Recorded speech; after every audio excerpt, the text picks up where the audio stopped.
I'm joined by Professor Neil Ferguson, who will be discussing with me the occupation of New York City under the British. It's easy to forget that 1 in 5 of the people living in the 13 colonies remain loyal to the British Crown.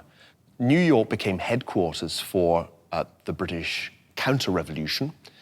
And from the vantage point of people living there, it was a pretty tough decision to stick with a revolution after the city had been occupied by these well-trained and rather intimidating soldiers. And so there were people who signed up for the Declaration of Independence who quickly and perhaps forgivably decided they'd better switch back to being loyal subjects of His Majesty the King. One also has to remember what this was. It was a relatively small colonial settlement huddled at the southern tip of Manhattan Island. It was a pretty rough and ready place.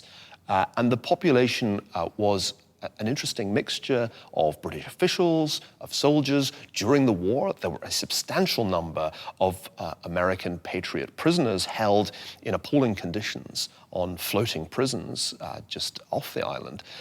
There were freed slaves.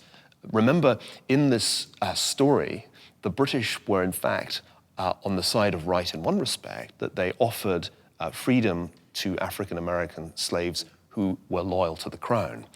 So New York was a febrile place, literally in the sense that it was prone to outbreaks of epidemic disease, but also politically because there was an enormous tension between those who had put their money on independence and those who remained loyal to the Crown, who were very numerous and who thought, with good reason, that they would be the winners. Remember, it was the British who had the military upper hand. They had the trained army, they had the ammunition.